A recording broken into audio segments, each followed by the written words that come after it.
తాకట్లో ఉన్న మీ బంగారాన్ని విడిపించి ఆ రోజు ఆన్లైన్ ధరకే మేము కొంటాం. Sharma gold company. నమస్తే, welcome to I dream inside politics with Kavitha. హైడ్రాని తెలంగాణ రాష్ట్రంలో తీసుకొచ్చినప్పుడు మొదట తీవ్రమైనటువంటి వ్యతిరేకత వచ్చింది. బెదిరించడానికో భయపెట్టడానికో దీన్ని ఒక ప్రధాన అస్త్రంగా ఉపయోగిస్తున్నారు అనేటువంటి మాటలు వినిపించాయి. బట్ లేటెస్ట్గా వచ్చినటువంటి వానలు, వరదలు ఒక అనివార్య పరిస్థితిని క్రియేట్ చేశాయి. హైడ్రాను కేవలం హైదరాబాద్కు మాత్రమే పరిమితం చేయకుండా తెలంగాణ అంతా విస్తరించేటువంటి పరిస్థితులు ప్రస్తుతం ఉన్నాయా? మనతో పాటుగా ఉన్నారు మన తెలంగాణ ఎడిటర్ దేవులపల్లి అమర్ గారు. సార్ నమస్కారం. నమస్తే అమ్మ. Sir, first of all congratulations మన తెలంగాణకి ఎడిటర్గా మీరు జాయిన్ అయినందుకు. Thank you. సార్, ఇప్పుడు మీరు జాయిన్ అయిన తర్వాత బోల్డ్ అన్ని ఇష్యూస్ అయితే కనిపిస్తున్నాయి తెలంగాణకి సంబంధించి. పొలిటికల్ ఇష్యూస్ అన్నిటినీ పక్కన పెడితే సామాజికంగా మనం ఆలోచించాల్సినటువంటి అంశం హైడ్రా వచ్చినప్పుడు తీవ్రమైనటువంటి వ్యతిరేకత వచ్చింది, లేకుంటే టార్గెట్ చేస్తున్నారు అనేది.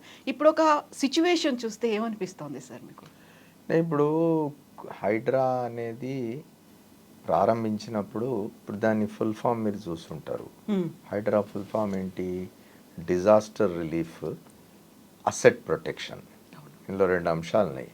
ఒక డిజాస్టర్ రిలీఫ్ అంటే ఏదైనా ఒక విపత్తు సంభవించినప్పుడు దాని నుంచి ప్రజల్ని కాపాడడం, వాళ్ళకి సహాయపడడం, that is one. Second the asset protection. Asset protection దగ్గరికి వచ్చేసరికంటే ఆస్తుల్ని రక్షించడం. ఆస్తులు అంటే ఏమిటి? మనుషులు నివసించే భవనాలు, ఇళ్ళు, లేకపోతే వాళ్ళకు సంబంధించిన స్థలాలు కాదు. ఆస్తులు అనే దగ్గరికి వచ్చేసరికి ఏంటంటే ప్రభుత్వానికి సంబంధించిన చెరువులు కానివ్వండి, వాటర్ బాడీస్ కానివ్వండి, ప్రభుత్వ స్థలాలు కానివ్వండి, ఇట్లాంటివన్నీ కూడా ప్రభుత్వ ఆస్తుల కిందకి వస్తాయి.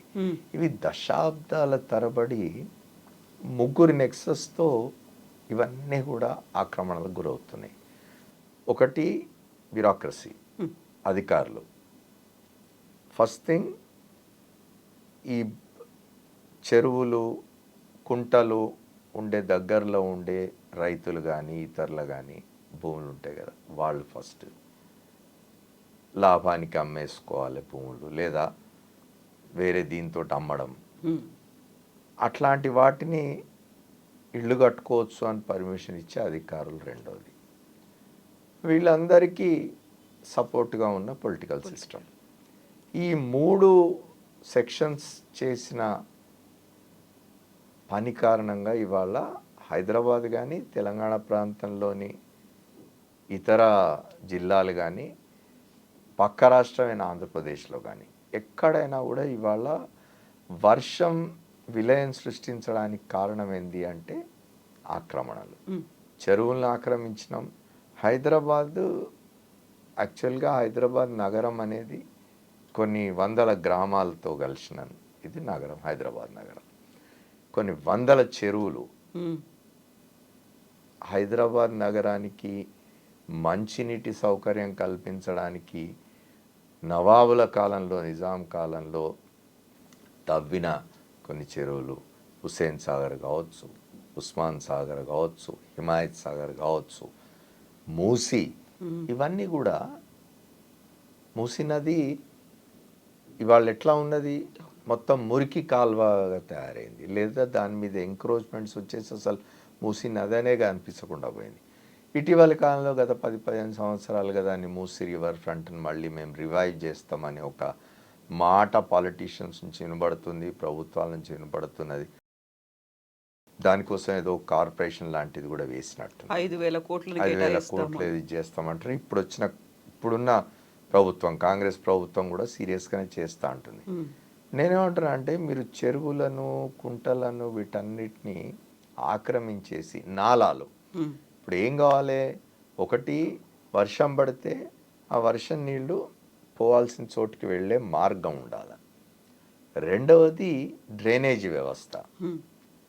మీరు వర్షం నీళ్ళు ఇవాళ మీరు జూబ్లీహిల్స్ కొండల మీద ఇళ్ళు కట్టుకొని కూర్చొని ఉంటే, మామూలుగా జూబ్లీహిల్స్ మీద వర్షం పడితే జూబ్లీహిల్స్లో పడే వర్షపు నీళ్లు ఎటు పోయేవి?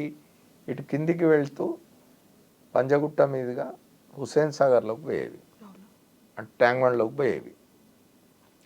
అటు పోకుండా ఆపి అక్కడంతా ఆక్రమణలు అయ్యి జూబ్లీహిల్స్, బంజారా హిల్స్ కింద పంజగుట్ట ఏరియాస్ అన్నీ మొత్తం అంతా మీరు బిల్డింగ్స్ కట్టేసి హుస్సేన్ సాగర్లోకి పోకుండా చేసి హుస్సేన్ సాగర్ను కూడా ఆక్రమించేసి ఓ నెక్లెస్ రోడ్ కట్టి ఒక ప్రసాద్ ఐమాక్స్ కట్టి ఒక ఎన్టీఆర్ స్మృతివనం కట్టి ఇట్లాంటివన్నీ చేసి అక్కడ మీరు అటువైపు నీళ్లు పోకుండా చేయడానికి ఏం చేసినారు, జూబ్లీహిల్స్ మీద పడే వర్షం నీళ్ళన్నీ కూడా ఇటువైపు కింద టోలీ చౌకి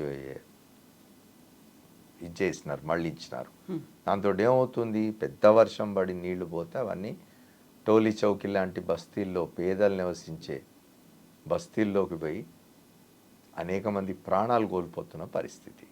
ఇవన్నీ ఎవరు చేస్తున్నారో పాలకులు చేస్తున్నారు. ఎందుకు చేస్తున్నారు అంటే ఈ నెక్సస్ రాజకీయ నాయకులు, రెవెన్యూ వ్యవస్థ, బ్యూరోక్రసీ వీళ్ళంతా కలిసి వీళ్ళని ఆక్రమణలు, real estate mafia, real estate. ఇవాళ హైదరాబాద్లో భూమి అనేది ఒక పెద్ద వ్యాపార వనరు ఇవాళ హైదరాబాద్. కాబట్టి ఎక్కడ భూములు లేకుండా పోయినాయి, నాలాల మీద ఇళ్ళు కట్టినారు. నిన్న మీరు చూసినారు ఇక్కడ మోకిలా అనే ప్రాంతంలో ఒక విల్లాల సముదాయం, ఒక్కొక్క విల్లా 6 కోట్ల రూపాయలు. అట్లాంటివి 120-130 విల్లాలు. అంతా కూడా చాలా బయట ఎక్కడో అమెరికాలో అక్కడ ఉద్యోగాలు చేసి డబ్బులు సంపాదించుకున్న వాళ్ళు, లేదా వ్యాపారాలు డబ్బులు సంపాదించుకున్న వాళ్ళు, వాళ్ళంతా నిన్న ఆ నీళ్ళలో నిలబడి చెప్తున్నారు, అసలు మాకు ఇది తెలిస్తే మేము కొనుక్కునే వాళ్ళం. ఎవడు కొనుక్కోమనండి నిన్ను? ఇవన్నీ చూసి విల్లా అనగానే అది కనిపించగానే హాయిగా బ్రహ్మాండంగా ఉందని పోయినారు మీరు. అది చెరువా, శిఖమా, కుంటనా, ఇంకేమన్నా చూసినారా? నాలా మీద కడుతున్నారా? ఇవాళ నిన్న ఆ మోకిలాలో జరిగిందంతా కూడా నాలా మీద కట్టింది. సో ఇట్లాంటివన్నీ చేయడం కారణంగా ఇవాళ ఈ పరిస్థితి వచ్చింది. అది ఏ కారణం చేత ఆలోచన ఎందుకు వచ్చింది ముఖ్యమంత్రికి, రేవంత్ రెడ్డి గారికి అనేది మనకు తెలియదు. అభినందించాలి ఆయనను. ఆ హైడ్రా అనే ఒక సంస్థ పెట్టాలని, దాని ద్వారా ఇట్లాంటి ఆక్రమణలన్నిటి తొలగించాలని చెప్పి.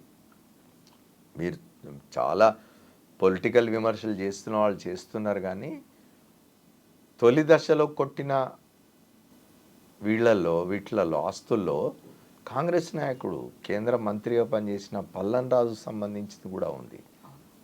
ముఖ్యమంత్రి రేవంత్ రెడ్డికి తప్పనిసరిగా ఒత్తిళ్ళు వచ్చి ఉంటాయి. పల్లన్ రాజు చిన్నవాడు కాదు, సోనియా గాంధీ స్థాయికి కూడా పోగలవాడు. బహుశా అక్కడి నుంచి కూడా ఒత్తిళ్ళు వచ్చి ఉంటాయి. ఆయన తట్టుకొని నిలబడగలిగినందుకు ముఖ్యమంత్రి రేవంత్ రెడ్డిని అభినందించాలి. దానికి ఇంకా నిలబడుతున్నందుకు చాలామంది చాలా విమర్శలు చేసినారు. కేటీ రామారావుకు ఒక బినామీ ఫామ్ హౌస్ ఉన్నది జన్వాడలో, దాన్ని కొట్టడానికే చేస్తున్నాడు రేవంత్ రెడ్డి అని. అదేమి ఎఫ్టీఐలు, బఫర్ జోన్ వీటిలోకి వచ్చేది కదా, 111 జీవోలోకి వచ్చేది. అది దానికోసం చేస్తున్నాడు అనేది కరెక్ట్ కాదు.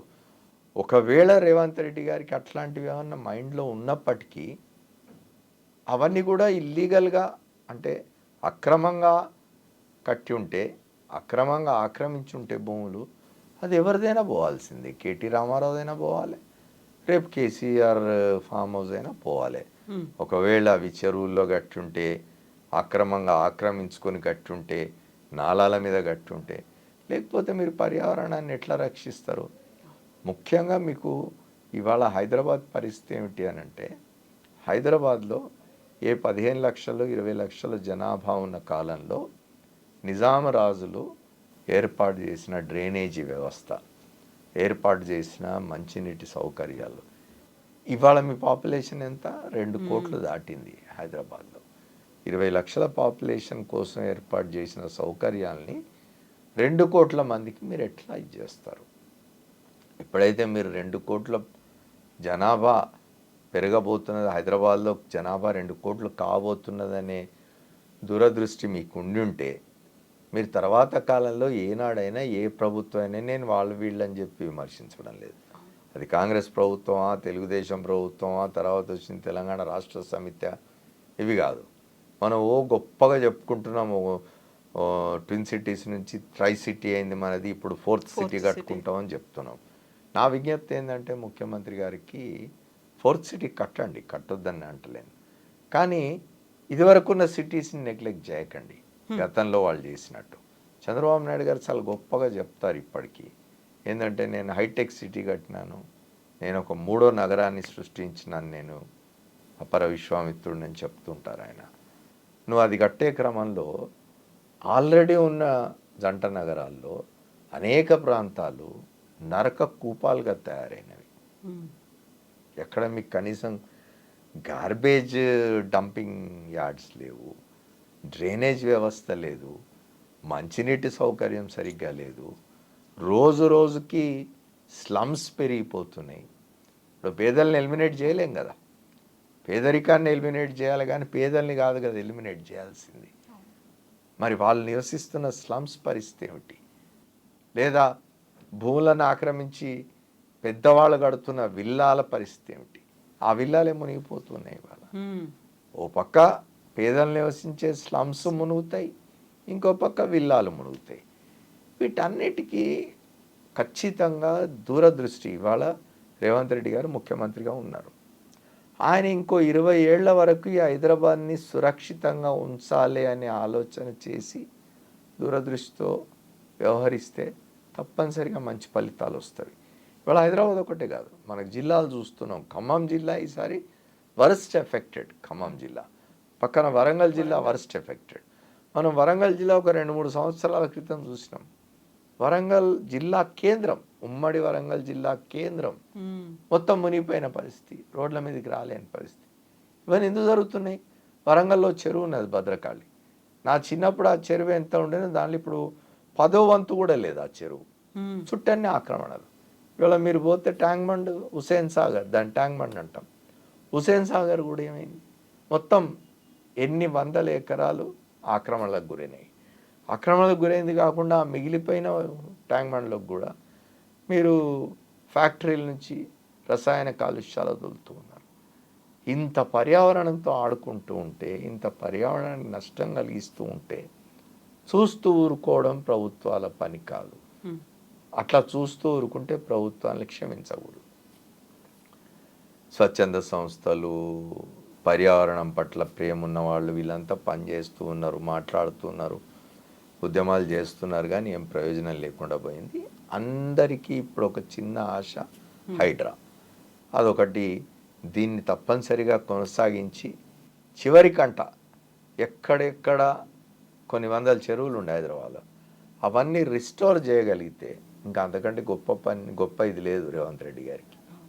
ఇప్పుడైతే ఒక అనివార్యమైనటువంటి పరిస్థితి వచ్చినట్టే కదా సార్. ఇప్పుడు రాజకీయాలు కాదు, టార్గెటెడ్. నిన్న మొన్న తెలంగాణ అంతటా హైదరాబాద్లో పడ్డ వర్షాలు, అది సృష్టించిన బీభత్సం చూసిన తర్వాత ఏ రాజకీయ నాయకుడైనా హైడ్రాని మీరు రద్దు చేయండి, మీరు హైడ్రాతో ముందుకు పోవడానికి వీల్లేదు, రంగనాథ్ అక్కడి నుంచి తప్పించండి అనే పరిస్థితి అయితే లేదు.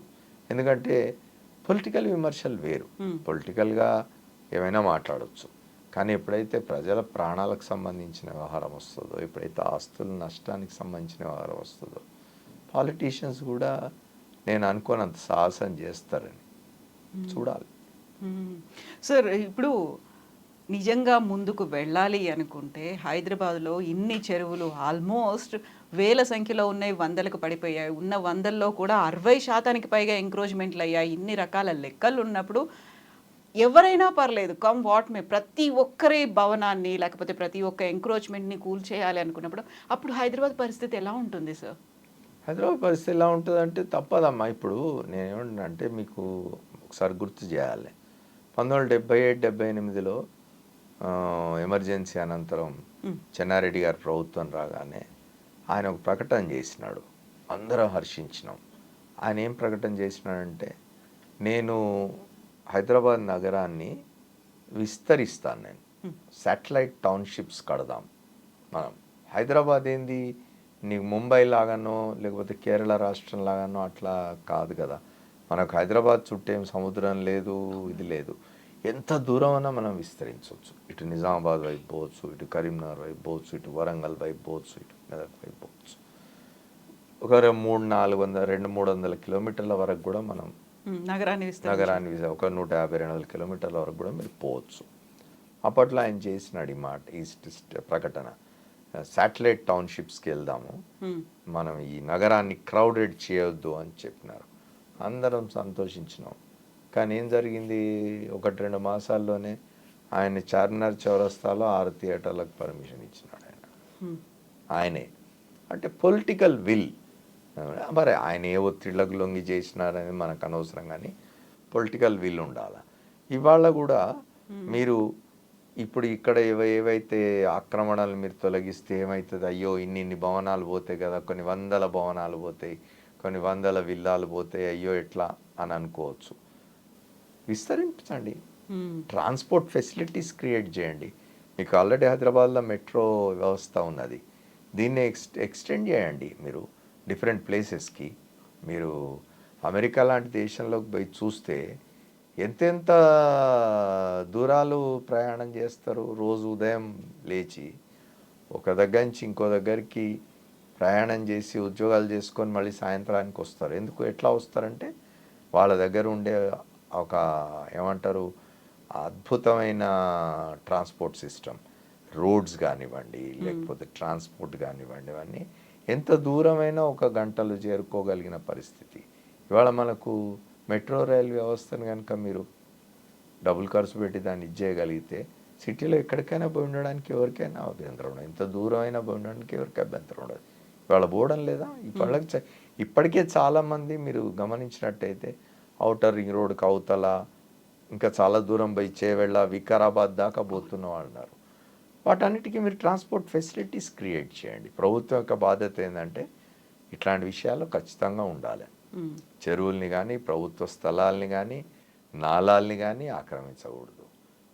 డ్రైనేజ్ వ్యవస్థల్ని పటిష్టం చేయాలా, రెయిన్ వాటర్ డ్రైన్స్ని సరిగ్గా ఇచ్చేయాలా. ఇవన్నీ చూసుకోకుండా మేము నగరాలు కట్టేస్తామంటే కుదరదు. గతంలో చంద్రబాబు నాయుడు గారు నగరం కట్టినాడు, పాత నగరాలు 2 కుదేలైపోయినాయి, నరక కూపాలుగా తయారైనాయి.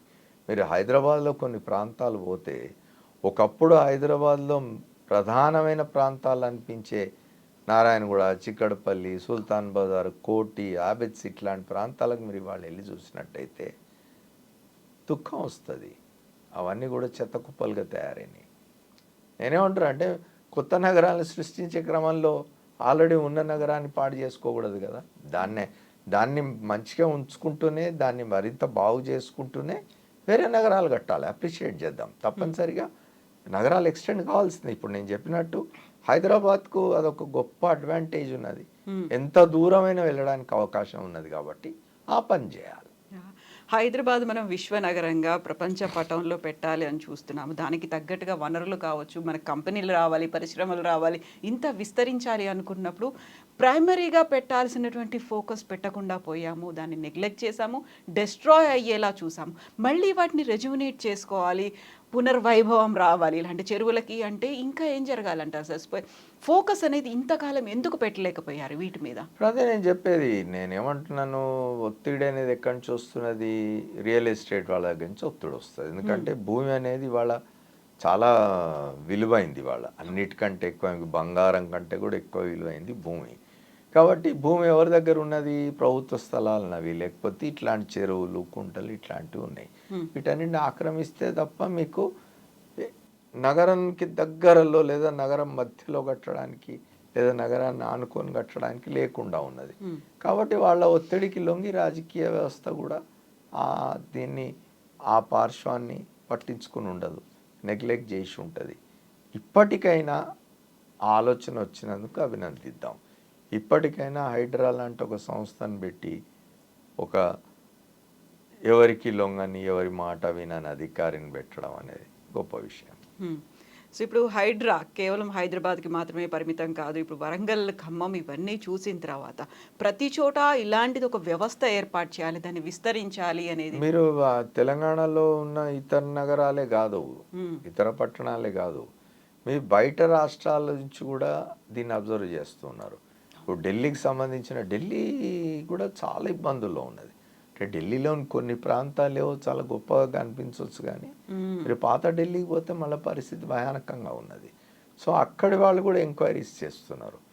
పొరుగు రాష్ట్రమైన ఆంధ్రప్రదేశ్ నుంచి, విశాఖపట్నం నుంచి కూడా ఎంక్వైరీస్ వచ్చినాయి.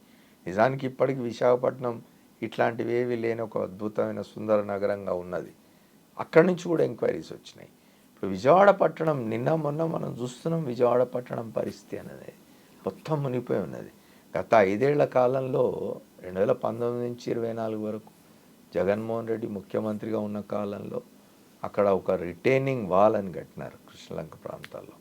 అది కట్టకపోయింటే అసలు నిన్న మొన్న పడ్డ వర్షానికి ఇప్పటికీ తేరుకోలేని స్థితిలో ఉన్న ఆ ప్రాంతాన్ని మరింత విలయం సృష్టించబడి ఉండేది, మరింత వినాశనం జరిగి ఉండేది, ప్రాణ నష్టం జరిగి ఉండేది. ఒక మంచి పని చేయాలి. అది ఎప్పుడు 2009 నుండో అంతకు ముందు నుండో ఆలోచన చేస్తూ ఉన్నారు దీన్ని అక్కడ రిటైనింగ్ వాల్ ఒకటి కట్టాలని. 2019 వరకు మొదటి దశ కూడా కాలేదు. వైఎస్ఆర్ కాంగ్రెస్ పార్టీ ప్రభుత్వం వచ్చిన తర్వాత 19 తర్వాత 2-3 దశలు కూడా పూర్తి చేసి మొత్తం పూర్తి చేసినారు. ఇవాళ అదే ఆదుకుంటున్నది విజయవాడ పట్టణాన్ని. రాజకీయంగా జగన్మోహన్ రెడ్డితో విభేదిస్తారా ఇంకోటి అనేది వేరే విషయం, కానీ ఒక మంచి పని జరిగింది, అప్రిషియేట్ చేయండి. అట్లాంటి చర్యలన్నీ జరగాలి.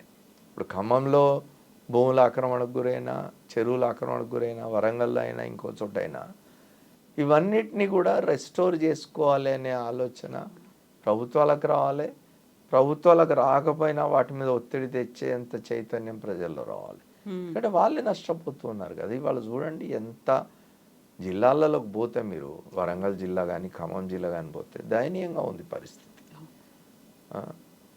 అది ఓట్లు అడిగేప్పుడు ఓ రకంగా, ప్రజలు ఇట్లాంటి ఇబ్బందుల్లో ఉన్నప్పుడు ఇంకో రకంగా ప్రభుత్వాలు ఉండకూడదు. ఆ మేరకు ఇవాళ తెలంగాణలో ఉన్న కాంగ్రెస్ ప్రభుత్వం దాని అధినాయకుడు ముఖ్యమంత్రి రేవంత్ రెడ్డి ఎవరి మాట వినకుండా ఈ హైడ్రా అనేది తీసుకురావడం అనేది మంచి పరిణామం. సార్, అయితే ఇక్కడ 6 గ్యారంటీ స్కీమ్లను డైవర్ట్ చేయడానికి క్వశ్చన్ చేస్తున్నారు కాబట్టి, లేకుంటే రుణమాఫీ అంశం తెర మీదకి రాకుండా పక్కదారి పట్టించడానికి హైడ్రాని తీసుకొచ్చారు అనే దాంతో పాటుగా ఇప్పుడు హైడ్రాకి సంబంధించి నోటీసులు ఎవరైనా ఇస్తే ఇమ్మీడియట్గా కోర్టు దాకా వెళ్తున్నారు, మేము కోర్టులోనే తేల్చుకుంటామని చెప్పడాలు, ఎగ్జంప్షన్స్ ఇవ్వమని బెదిరించడాలు. చాలా మంచిది అది. ఇప్పుడు కోర్టులకు పోవడం అనేది, కోర్టులకు పోతే అంటే న్యాయ వ్యవస్థ అయినా చెరువుల్లో ఇళ్ళు కట్టమని చెప్పదు, న్యాయ వ్యవస్థ అయినా ప్రభుత్వ స్థలాలను ఆక్రమించుకొని ఇళ్ళు కట్టండి అని చెప్పదు. కాబట్టి పోనివ్వండి, కోర్టులకు తెలుస్తుంది కదా. రెండవది, ఒత్తిడి తీసుకొచ్చినంత మాత్రాన లొంగితే ఇక దాని పర్పసే నెరవేరినట్టు కాదు. నువ్వు ఆ బలమైన సంకల్పంతో వస్తేనే ఇట్లాంటివి సాధ్యమవుతాయి. ఎందుకంటే ఇట్లాంటివి తప్పనిసరిగా రెసిస్టెన్స్ ఉంటుంది, ప్రతిఘటన ఉంటుంది. ఎందుకంటే చాలా సునాయాసంగా ఏమంటారు, కష్టపడకుండా కోట్ల రూపాయలు సంపాదించే ఒక వ్యాపారం ఇది. వేరే వ్యాపారాల్లో కష్టపడాలి. ఇవైతే ఏముంది, హాయిగా భూములను ఆక్రమిస్తే ఇళ్ళు కట్టేసి అమ్మేస్తే డబ్బు వస్తుంది. సో అట్లాంటి వాళ్ళు తప్పనిసరిగా ప్రతిఘటిస్తారు. ఆ ప్రతిఘటనను ఎదుర్కోవాలి. గట్టిగా ఎదుర్కొని నిలబడగలిగితేనే చిరస్థాయిగా ఆ పేరు నిలిచిపోతుంది, ఆ ముఖ్యమంత్రిది, ఆ ప్రభుత్వాన్ని. ఫలానా టైంలో ఇట్లా జరిగింది అని చెప్పుకుంటాయి భావితరాలు. అండ్ సేమ్ టైం ప్రజలు ఎదురు చూస్తున్నటువంటి 6 గ్యారంటీ స్కీమ్లో లేకుంటే రైతు రుణమాఫీ, దీని గురించి మా పోరాటం కొనసాగుతూనే ఉంటుంది అని చెప్తున్నటువంటి. హాయిగా కొనసాగించండి. ఇప్పుడు ప్రభుత్వం ఇప్పుడు అన్ని రాజకీయ పక్షాలు ఎన్నికల సమయంలో ప్రామిసెస్ చేస్తున్నాయి ప్రజలకు, మేము ఇది చేస్తాము, అది చేస్తాం, అధికారంలోకి వస్తే అని చెప్పి. అధికారంలోకి వచ్చిన తర్వాత మనం రెండు చూడాలి ఇందులో. అధికారంలోకి వచ్చిన తర్వాత తాము ఎన్నికల సమయంలో చేసిన వాగ్దానాల్ని ఫుల్ఫిల్ చేయడానికి నిజాయితీగా ప్రయత్నం చేస్తున్నాయా లేదా ప్రభుత్వాలు అనేది చూడాలి. నిజాయితీగా ప్రయత్నం చేస్తున్న క్రమంలో ఏమన్నా ఇబ్బందులు వచ్చి ఎక్కడైనా ఆటంకాలు ఏర్పడితే వాళ్ళు బయటకు వచ్చి ప్రజలకు చెప్పుకుంటే, అయ్యా మేము ఇది చేయాలనుకున్నాం కానీ ఇట్లా జరిగింది, ఇంతవరకే చేయగలిగినాం మేము అని చెప్పుకుంటే ఆ నిజాయితీని హర్షిద్దాం. అట్లా కాకుండా నువ్వు ప్రామిస్ చేసి అధికారంలోకి వచ్చిన తర్వాత ఓడదాటినాక బోడమల్లన్న పద్ధతిలో వ్యవహరిస్తే అట్లాంటి రాజకీయ పక్షాలను క్షమించకూడదు. ఇవాళ కాంగ్రెస్ ప్రభుత్వం తెలంగాణలో తను చెప్పినవి ఇంప్లిమెంట్ చేయడానికి చేస్తున్న ప్రయత్నాల్లో ఎక్కడైనా ఏదైనా లోపం జరిగితే చెప్పుకుంటే మంచిది. ప్రతిపక్షాలు కూడా, ప్రతిపక్షాల పనే అది. మీరు ఈ ప్రామిసెస్ చేసినారు, ప్రజలకి మంచి చేస్తామన్నారు, ఇది చేయండి మీరు అని నిలదీసే పనే కదా ప్రతిపక్షాల పని. వాళ్ళ పని వాళ్ళు చేస్తారు, వీళ్ళ పని వీళ్ళు చేయాలి. ప్రజల దగ్గర పోయి చెప్పుకోవాలి వీళ్ళు, అయ్యా మేము ఇది చేద్దాం అనుకున్నాం, కొన్ని అవాంతరాలు వచ్చినాయి, లేదా ఇంత మేరకే చేయగలిగినాం, ఇప్పుడు ముందు ముందు ఇంకా చేస్తాం ఇట్లా చేస్తాం అని చెప్పుకుంటే ప్రజలు కన్విన్స్ అవుతారు. అట్లా కాకుండా ఒకసారి అయిపోయిన ఎన్నికలు మేము గెలిచేసినాం ప్రజలు ఎవరు అని అంటే గుర్తుపెట్టుకొని నెక్స్ట్ ఎలక్షన్స్లో చెప్తారు. Yes sir, thank you so much sir. Welcome thank you welcome అమ్మా.